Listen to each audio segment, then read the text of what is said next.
Welcome back नाजरीन, वापस आने का शुक्रिया। हम गुफ्तगू कर रहे हैं कश्मीर इशू समेत कश्मीर अफेयर्स के बारे में। आज प्रोग्राम मंजिल पे मंजिल में मेरे साथ 3 मेहमान स्टूडियो में मौजूद हैं और हम गुफ्तगू कर रहे हैं कि आज़ाद कश्मीर की जो सीटें हैं कश्मीर कौंसिल की वो बढ़ाने के बारे में आज इजलास भी हुआ और ख़बर यह आई है कि वहाँ पर एक आइनी कमेटी बना दी गई है। उन्होंने कोशिश किया पीपल्स पार्टी की गवर्नमेंट ने कि ये सीटें जो हैं वो बढ़ा दी जाएं, और लेकिन उन्हें रेजिस्टेंस शो किया मुस्लिम कॉन्फ्रेंस ने और मुस्लिम लीग नून ने। उन्हें काफ़ी इस मामले पर अपोजिशन का सामना करना पड़ा, जिसकी वजह से उन्होंने आइनी कमेटी जो है वो बना दी है और अब ये फैसला करेगी कि क्या सूरत हाल है। आइनी एक्ट 1974 इस चीज़ की इजाज़त देता है कि इस तरह की सीटें जो हैं वो बढ़ाई जाएँ या नहीं। दूसरी जो अहम डेवलपमेंट है वो ये है कि भारत के अंदर जो अमेरिकन एम्बेसी है वहाँ पर अमेरिकन एडमिनिस्ट्रेशन ने एक स्पेशल एनवॉय अपॉइंट करने के बारे में जो है वो अंदिया दिया। ये ख़बर मिली है, ये ख़बर दी है ग्रेटर कश्मीर ने आज, और इसको हम फॉलो कर रहे हैं। साथ ही मकबूल भट्ट शहीद की बरसी 11 फरवरी को बनाई जा रही है और पूरे फरवरी के इस महीने के अंदर कश्मीरी दुनिया में जहाँ कहीं भी आबाद हैं वो इस बरसी को मना रहे हैं। और ज़ाहिर है मुख्तलिफ़ कैपिटल्स में इंडियन हाई कमीशन के बाहर पुरअमन मुजाहरे भी किए जाएंगे और मकबूल भट्ट शहीद से उनकी कुर्बानी को जो है वो हाईलाइट किया जाएगा। आज़मत खान साहब, हम देखते हैं पाकिस्तान पे तो क्रिटिसाइज़ करते हैं, पाकिस्तान ने जो कुछ आज तक कुर्बानियाँ दी हैं वो तो दी हैं, लेकिन असल हकीकत तो ये है कि इंडिया जो है मेन जो इस मसले का दूसरा फरीक है और बड़ा फरीक है, जिसके पास 2/3 से ज़्यादा कश्मीर का रकबा भी है, वहाँ 7 लाख फ़ौज भी है, वहाँ इंसानी हकूक़ की खिलाफ वर्जियाँ भी हो रही हैं।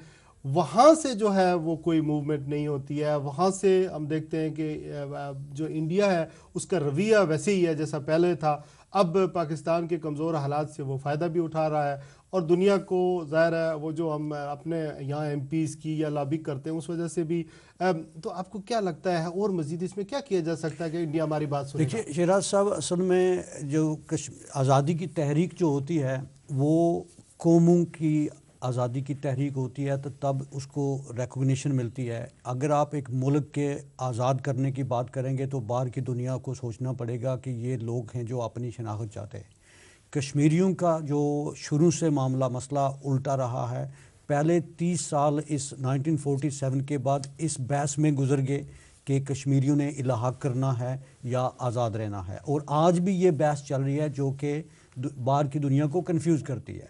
उसके अलावा ये हुआ कि कश्मीरी क़यादत जो दोनों तरफ जो थे उन्होंने जो इक़्तिदार की जंग शुरू की, जो असल में जो होना चाहिए था कि तहरीक आज़ादी को आगे चलाने के लिए ये लोग बढ़ चढ़ कर कुर्बानियाँ देते ताकि दुनिया समझती कि ये लोग इनका मिशन है आज़ादी।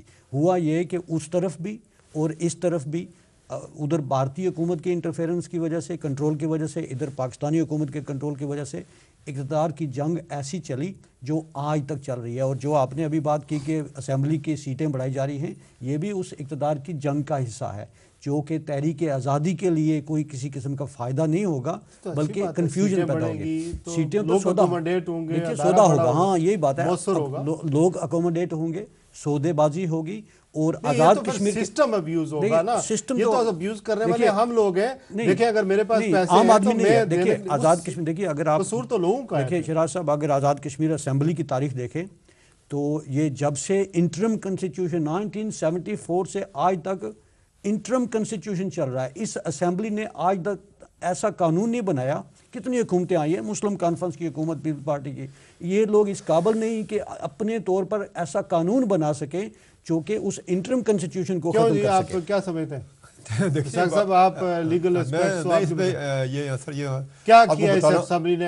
एक्ट 1974 बनाया, आज भी चल रहा है। मैं ये थोड़ी सी करना चाह रहा हूँ। मेरे फादर दोस्त की इस बात से मुझे इस हद तक इत्तफाक है कि ये जो एक्ट 74 है, ये जो एक्ट 74 है, ये इस वक्त के हुकूमत पाकिस्तान के उस वक्त के लॉ मिनिस्टर ने इस्लामाबाद में लिख के تو اس نے وہاں جہاں جا کے آزاد کشمیر کے ممبران اسمبلیوں کو صرف پڑھ کے سنایا، اس پہ کوئی ڈیبیٹ نہیں ہوا، اور ایون کہ آج سے اور موجود سے پہلے سے جو ممبران اسمبلی ان میں سے میجارٹی نے اس کو پڑھا ہی نہیں کہ اس میں کیا لکھا ہوا ہے. اور یہ انہوں نے یہ درست کہا کہ یہ جو ایکٹ 74 ہے یہ کوئی اس کی مطلب وہ سے نہیں ہے کہ جو بین الاقوامی سطح پہ اگر یہ آپ ایک ریاست کے حوالے سے 85 میں ایک اوورسیز کشمیریوں کی ایک سیٹ جو ہے وہ آئی ہے، تو یہ کیسے ہوا تھا؟ اگر اس میں تبدیلی تو آئی ہے، بڑھانے کی بات آج بھی ہو رہی ہے، اکوموڈیٹ کرنا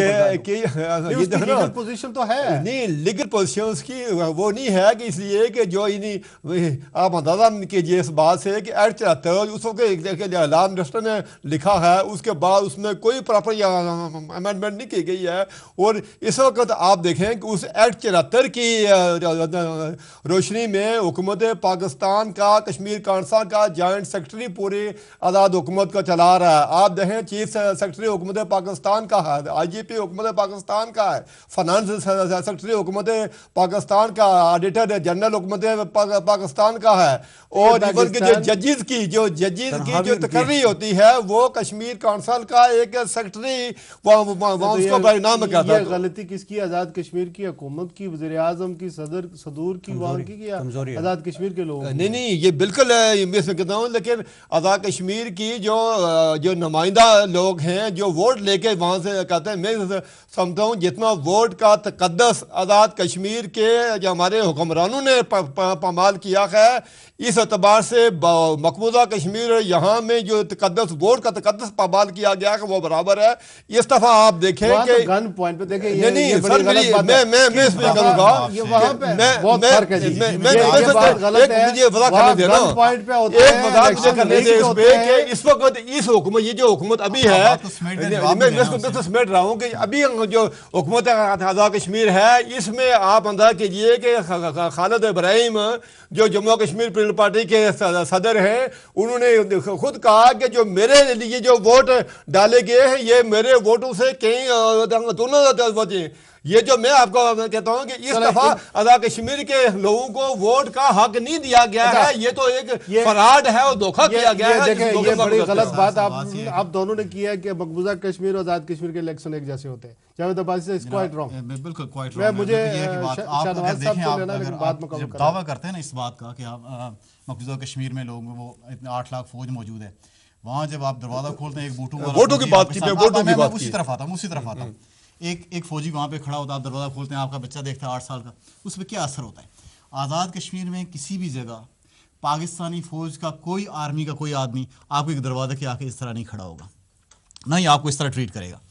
آپ نے جہاں تک بات کی ووٹنگ کی، تو آزاد کشمیر کے اندر اس وقت ہم نے اس جو الیکشن میں وہاں موجود تھا، آپ شاید نہیں تھے وہاں پہ، میں وہاں پہ وہاں موجود تھا، ہر الیکشن سے پہلے الیکشن میں گیا ہوں. اس ہمارے حلقے میں تو کوئی پرابلم نہیں ہوا، ووٹ سب ٹھیک ٹھاک ہوئے، لیکن بہت سارے جگہوں پہ الیکشن پہ معاملات ٹھیک نہیں ہوئے. لیکن ہم اس کو ان ایشوز کو ہم ڈسکس کرنے کے لیے یہاں پہ نہیں، اس ایشوز کو ڈسکس کرنے ہمارا ملک موجود ہے، اس کے اندر ہم ڈسکس کرتے ہیں، پارلیمنٹ کے اندر ہوتے ہیں. یہ انٹرنیشنل ایشوز کو ڈسکس کرنے کے لیے یہ فورم موجود ہے، ہم یہاں پہ وہ ڈسکس کریں جو ہمارے سب کے لیے بہتر ہے. ہمارے لیے سردار علی شاہنواز صاحب ہمارے ساتھ اس وقت موجود ہیں، انہوں نے ہمیں جوائن کیا ہے. آپ ایگزیکٹو ڈائریکٹر ہیں کشمیر اسکینڈینیوین کونسل کے. السلام علیکم. وعلیکم السلام جی. سردار علی شاہنواز خان صاحب، بہت شکریہ تکبیر ٹی وی کے لیے وقت نکالنے کا.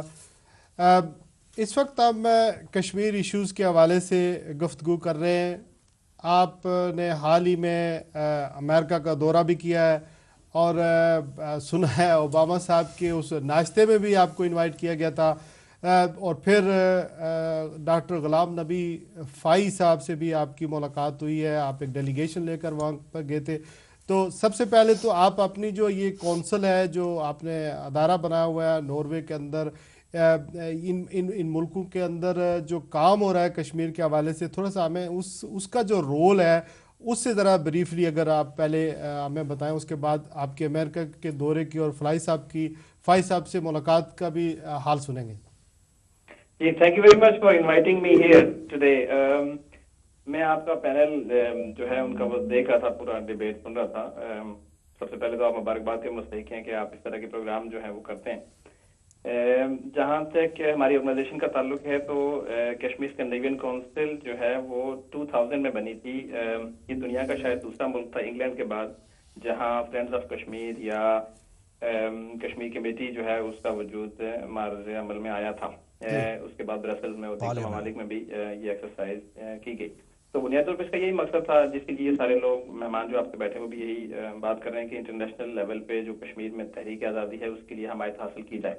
तो यहाँ पे जब कमेटी एक बन गई तो कमेटी के पहले सरबराह थे mister Lars Rise, he was an MP of Christian Democratic Party of Norway.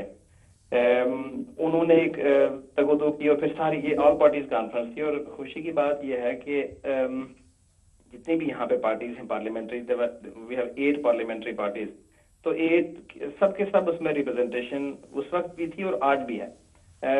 उसके ऊपर हर साल कश्मीर के में जो भी कोई इंसिडेंट होता है तो हम कोई डिबेट वगैरह का वहाँ पे करते हैं। मोस्टली ये होता है कि क्वेश्चन आंसर आवर जो होता है फॉरेन मिनिस्टर के साथ, उसमें ये मामला उठाया जाता है, जैसे मैस ग्रेव्स का मामला हो गया, उससे पहले जो इस तरह की चीजें। लेकिन सबसे ज्यादा जो कामयाबी हमें मैं समझता हूँ हुई वो दिसंबर 2010 में दुनिया की शायद तारीख में पहली दफा ऐसा हुआ कि किसी बाहर के मुल्क की पार्लियामेंट में आपने एक इंटरपोलेशन जो है पेश की, जिसे पाकिस्तान में शायद तहरीक इल्तवा कहा जाता है। तो तहरीक इल्तवा जहाँ वहाँ पे फॉरेन मिनिस्टर की मौजूदगी में ये हुआ, हालांकि इंडिया का बड़ा दबाव था उनके ऊपर कि वो इस तरह की बहस में हिस्सा ना लें, लेकिन सारी पार्टीज जो है उन्होंने उसमें हिस्सा लिया और इसके ऊपर सैर हसल डिबेट की। और फिर यहाँ के जो प्राइम मिनिस्टर हैं उन्होंने एक यहाँ पे पाकिस्तान का एक इवेंट होता है 14 अगस्त का जो प्रोग्राम होता है, बहुत बड़ा प्रोग्राम होता है। तो हम लोग बड़े खुशकिस्मत हैं कि हमारा एक जो लॉबी है उसकी वजह से प्राइम मिनिस्टर 2001 से लेके तो वो खुद शिरकत करते हैं इस प्रोग्राम में। तो उन्होंने वहाँ पे आलल ऐलान खड़े होकर ये कहा कि हम अक़वाम मुत्तहिदा को यानी यूएन को की जो पावर है उसको स्ट्रेंथन करना चाहते हैं और हम चाहते हैं कि कश्मीर का जो हल है वो मसला है कश्मीर का हल अक़वाम मुत्तहिदा की करारदादों के मुताबिक हो। मैं समझता हूँ ये बड़ी कामयाबी है।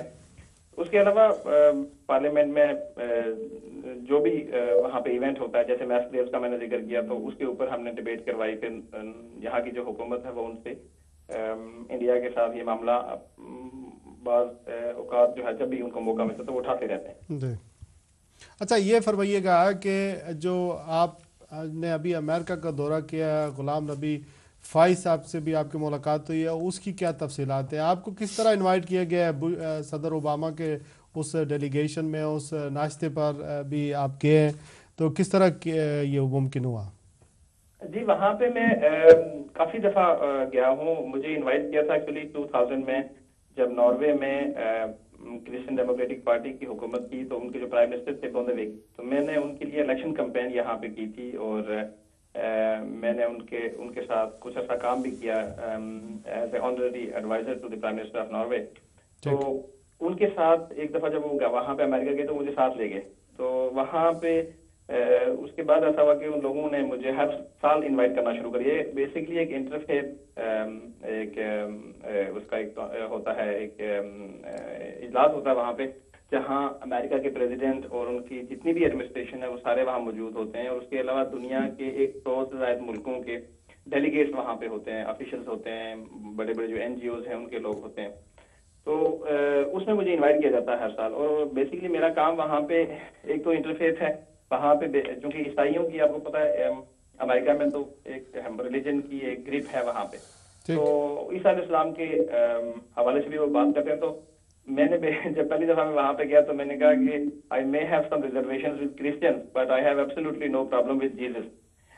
तो ये बात उनको एक अच्छी लगी जिसकी वजह से वो बार बार इन्वाइट करते हैं। तो फिर मुझे वहाँ पे मौका मिलता है लॉबी करने का, क्योंकि वहाँ पे सेनेटर्स होते हैं, कांग्रेस के लोग होते हैं, एडमिनिस्ट्रेशन के लोग होते हैं। तो ये मौका था जिस वजह से मैं वहाँ पे गया। और फिर डॉक्टर फ़ाइज़ जो है उनके साथ उनकी जो कॉन्फ्रेंसेज वगैरह होती हैं उनमें मैं शिरकत करता रहा हूँ। मैं समझता हूँ कि वो तहरीक आज़ादी कश्मीर का एक अहम पिलर मैं उनको कहता हूँ कि उनका बहुत काम है। उन्होंने इस मसले को अमेरिका में जिंदा रखा है, इंटरनेशनल लेवल पे जिंदा रखा है।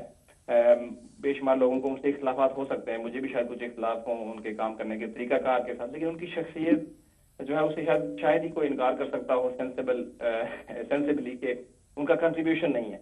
तो बेसिकली मैं ये कहूँगा कि जो उनका केस है it's totally politically motivated, I have no doubts about that. और इसी वजह से ये जो पाकिस्तान में आप ये कह रहे हैं कि ये जो मामला हुआ, अली शाहनवाज साहब, आप ये कह रहे हैं कि हुकूमत पाकिस्तान का और जो फ़ौज का जो एजेंसीज़ का आपस में क्रैश था उसकी वजह से ये हुआ है, या अमेरिकन और इंडिया को खुश करना चाहते थे उसकी वजह से हुआ है? ये फाइज साहब का मामला कहाँ पर, यानी कोई थोड़ा सा सीक्वेंस हमारे लिए क्लियर करें। मैंने अखबारात में बहुत कुछ पढ़ा इस हवाले से। ये दो चीजें हैं, एक तो यहाँ पे भी बात हो रही थी, आप पहली बात ये कि इंडिया और पाकिस्तान को एक नजर से नहीं देख सकते कश्मीरी। इंडिया की जो स्टेटस है वो बिल्कुल ही डिफरेंट है, जो उसका जुल्म सितम कश्मीरियों के ऊपर है, जबकि पाकिस्तान को उस तरह से नजर से नहीं देखना चाहिए। सिमिलरली अमेरिका और इंडिया को एक नजर से नहीं देखना चाहिए। इंडिया अमेरिका जो है उसकी पॉलिसीज डिफरेंट हैं कश्मीरियों के टुवर्ड्स कश्मीरीज, और इंडिया की डिफरेंट है। ये ऐसा बिल्कुल नहीं है कि इंडिया जो कहता है वो बात सुन लेते हैं, उनके अपने मफादात होते हैं। और मेरा जो अपना एक तज्जिया मैं जिसको कह सकता हूँ वो ये है कि पाकिस्तान में जो हालात हुए ये उसका ही एक नतीजा है। उसकी वजह यह है कि देखें, इसमें तो कोई डाउट नहीं है ना कि दुनिया में हमारी सबसे ज्यादा हमायत करने वाला सिर्फ एक मुल्क है और वो मुल्क है पाकिस्तान। जी बिल्कुल। अब कोई अगर ये कहे कि पाकिस्तान के अलावा कोई मुल्क आप मुझे बताएं जो हमारी सपोर्ट करता है, तो अल्टीमेटली देखें मैं यहाँ पे होकर काम कर रहा हूँ, अपने खुद सारे मामला अपने हम खुद चला रहे हैं, मैं एक बिजनेसमैन हूँ यहाँ का, तो बेशुमार लोग मुझे भी एफिलिएट करते थे जी कि आप पाकिस्तान की शायद किसी एजेंसी के लिए काम कर रहे हैं ये वो। हालांकि मैं हल्फन ये कहता हूँ कि हमारा इस तरह का कोई वॉलंटियरली हम कर रहे हैं। आपका तो ताल्लुक कहीं भी अगर कश्मीर आप काम करेंगे आपका तो ताल्लुक आपको इस तरह के लेबल आपके ऊपर लगते हैं। तो इस वजह से उन्होंने एक बार्गेनिंग चिप के तौर पर उनको इस्तेमाल किया। मैं एक बात आपको बता दूं, बहुत सारे लोगों ने इस चीज को नहीं देखा कि डॉक्टर फाइक का जो केस है उसमें FBI ने वॉलंटियरली ये जो चार्जेस उनके थे गैर मुल्की एजेंट के वो उन्होंने ड्रॉप कर दिए वॉलंटियरली। अब उनके पास सिर्फ दो चार्जेस रह गए हैं, एक तो वो कि FBI के साथ उन्होंने शहजाद बयानी से काम लिया, और दूसरा ये कि टैक्स में जो कोई था जिन लोगों ने उनको डोनेशन थी उनको वो टैक्स एग्जेम्पशंस के जो पेपर है वो देने नहीं चाहिए। तो हमारा बेसिकली वहां जाने का मकसद ये था कि डॉक्टर फाई को हम ये बताएं कि हम आपके साथ हैं। और मुझे बेशुमार लोगों ने ये कहा कि आप ये डेलीगेशन लेके वहां पे ना जाएं क्योंकि हालात बड़े खराब हैं, आपको फाई साहब से मिलना नहीं चाहिए। तो मैंने उन सबको रिजेक्ट किया। मैंने कहा देखें मैं high level high profile delegation लेके वहां पे जा रहा हूँ, उसमें एक अमेरिकन ऑफिशियल, एक अमेरिकन पॉलिटिशियन थे, एक इवन एक इसराइली थे जो कि बड़े अच्छे यानी दोस्त हैं हमारे, वो हमारे साथ थे। फिर एक नॉर्वेजियन जो MP थे, वो सारे हम लोग थे। ये डेलीगेशन को मैं लेके गया इंपॉर्टेंट मुल्कों से ताकि ये दिखाया जा सके कि डॉक्टर फाई ने कोई ऐसा जुर्म नहीं किया हुआ, कोई ऐसा काम नहीं किया हुआ जिसकी वजह से हम भी उनका साथ छोड़ते हैं। बिल्कुल ठीक है। अच्छा ये अच्छा टाइम बहुत चुके कम है, ये फरमाइए जो ये मुल्क नॉर्वे है या दूसरे जो स्कैंडिनेवियन कंट्रीज हैं, इसके अंदर कश्मीर काज पर आपकी जो कौंसिल है वो क्या काम कर रही है? जैसे मैंने पहले अर्ज किया आपसे कि बेसिकली यहाँ पे ये लॉबी वर्क है हमारा। यहाँ के जो NGOs हैं, यहाँ की जो पार्लियामेंट्स हैं, उनके अंदर जाके तो हम अपना किरदार अदा करते हैं। अभी हम अप्रैल में एक सेमिनार शेड्यूल हो रहा है जो कि कश्मीर पार्लियामेंट्री कमेटी के जो चेयरमैन हैं वो अरेंज कर रहे हैं। मैं आपको बताऊं कि कश्मीर पार्लियामेंट्री कमेटी के अभी जो चेयरमैन हैं वो एक फार्मर मिनिस्टर हैं रहे यहाँ पे, और आने वाले में जब गवर्नमेंट चेंज होगी अगले साल होपफुली, तो या तो वो फार्मर मिनिस्टर बनेंगे या फिर वो जस्टिस मिनिस्टर बनेंगे। उनका हर सूरत में उनका रोल होगा। और उससे पहले डिप्टी स्पीकर थे पार्लियामेंट के, वो उसके चेयरमैन रहे। तो बड़ा हाई प्रोफाइल यहाँ पे काम है। तो स्वीडन में भी हमने बड़ा काम किया है। अभी कुछ अरसे में वहाँ पे भी एक कश्मीर कमेटी जो है उसका ऐलान होने वाला है। डेनमार्क में भी किया और फिनलैंड में भी। ठीक। ये जो कार्टून नबी करीम सल्लल्लाहु अलैहि वसल्लम के बारे में जिस राइटर ने वो कार्टून शाया किए थे, मेरी इत्तलात है कि आपने उसको मजबूर किया था माफ़ी मांगने के लिए। वो जो रिकन्सिलिएशन या मफाहमत का था उसमें आपका कोई हिस्सा था या कोई किरदार था? जी मैं समझता हूँ कि मेरी ज़िंदगी का अगर कोई सबसे इम्पोर्टेंट काम मैंने अगर कभी किया है तो वो मैं यही करा देता हूँ कि ये मेरी ज़िंदगी का सबसे इम्पोर्टेंट काम था। कि उस वक्त हालात बहुत ही ख़राब थे। 2006 में आपको पता ही होगा कि सारी दुनिया में डेमोन्स्ट्रेशंस हो रही थी और नॉर्वे में खासकर मुसलमानों के ऊपर बड़ा बुरा वक्त था उस वक्त।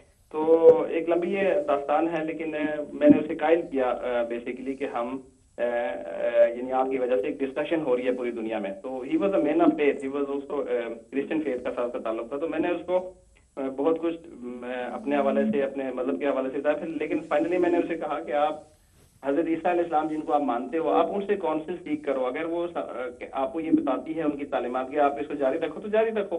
اگر وہ آپ کو یہ ان کی تعلیمات یہ کہتی ہیں کہ آپ کو مدد کرنی چاہیے تو پھر آپ کو کرنی چاہیے. تو فائنلی اٹ ورک, اور انہوں نے پھر یہ کیا, اور پرائم منسٹر یہاں کے انوالو ہوئی, یہاں کی گورنمنٹ انوالو ہوئی, پھر وہ سارا ریکنسیلیشن کا لمبا آخری سوال ویری بریف. کونسل کو میں نے انوالو کیا جی, تو پھر فائنلی ہوا. اور میں آپ کو بتاؤں کہ اس کا فرق یہ پڑا کہ ایسے لگا کہ جھاگ کی طرح سارا کوئی بیٹھ گیا اور مسلمانوں نے اسے معاف کر دیا. تو یہ میں سمجھتا ہوں بڑی کنٹریبیوشن. بہت بہت شکریہ سردار علی شاہ نواز خان صاحب, آپ کا تعلق بھی آزاد کشمیری سے ہے اور بہت زبردست کام کر رہے ہیں اسکینڈینیوین کنٹریز کے اندر. آپ کا ریئیکشن چاہوں گا جی کوئکلی, ایک 30 سیکنڈز 40 سیکنڈ, اس کے بعد بریک جامتا ہے. دیکھیے it's very nice to hear all this means actually made some. اور جو بحث چلی تھی آزاد کشمیر اور مقبوضہ ہونا بھی اس کشمیر طرح چاہیے, لیکن دیکھیے برطانیہ میں پرابلم یہ ہے کہ یہ علی صاحب نے کہا جی ان کا ایجنسی سے کوئی تعلق نہیں ہے, مانتے ہیں ہم, ان کا اپنا خرچہ ہوتا ہے. ہمارا پرابلم یہ ہے کہ پاکستان سے لوگ لائے جاتے ہیں جن کو سرکاری خرچہ ایجنسیوں خرچہ دیتی ہیں, اور وہ پرابلم پیدا کرتے ہیں. اس کے اوپر بھی انگلیاں اڑتی ہیں کہ وہ بھی ایجنسیوں کے لیے کام کرتے ہیں, یہ بھی پرابلم ہے, اور آر پار کی ایجنسیوں کے لیے کام کرتے ہیں. یہ دیکھیے اس امام میں تو سارے ہی ننگے ہیں, لیکن اس کا یعنی یہ مسئلہ ہے, میں اس سے انکار اور نہیں یہ کرتا, ویکنیس ہے. اس کی وجہ سے ہی یہ تحریک جو ہے شراز صاحب میں اس میں تھوڑا سا کرنا چاہوں گا ایک بات ساری ان کے کہ یہ علی راز صاحب نے درست کہا ہے کہ ہم پاکستان اور انڈیا کو ایک کیٹیگری کے میں نہیں شامل, اور آپ کی بات کی انہوں نے نہیں, ان کو اس میں نہیں الیکشن کا جب بات نیشن کے ووٹ کی میرا یہ تھا کہ انڈیا جو اس وقت دنیا میں ریاستی دہشت گردی کر رہا ہے, پاکستان نے کوئی ریاستی دہشت گردی نہیں کی ہے. ووٹ کی حد تک بھی نہیں ہے جی, ووٹ کی حد تک یہ جو علی صاحب نے کہا, درست کہا, یہ ہوئے غلام نبی فائے ہوئے, یہ وہاں کشمیریوں کے ان پیڈ سفیر ہیں, اور میں کہتا ہوں کہ ان کی عظمت کو اسی پر لے لیتے ہیں ایک چھوٹی سی بریک. آپ ہمارے ساتھ ہی ہیں, لیکن جب ہم بریک سے واپس آئیں گے تو ٹیلی فون لائن جو ہے وہ ہم کھول دیتے ہیں, اور ٹیلی فون لائن کے ذریعے آپ بھی اپنے کومنٹس جو ہے وہ کریں گے. اور پروگرام کے آخری سیگمنٹ میں ہم مقبول بٹ شہید کے بارے میں, ان کے حالات زندگی کے بارے میں, ان کی برسی کے بارے میں گفتگو کریں گے. Stay tune.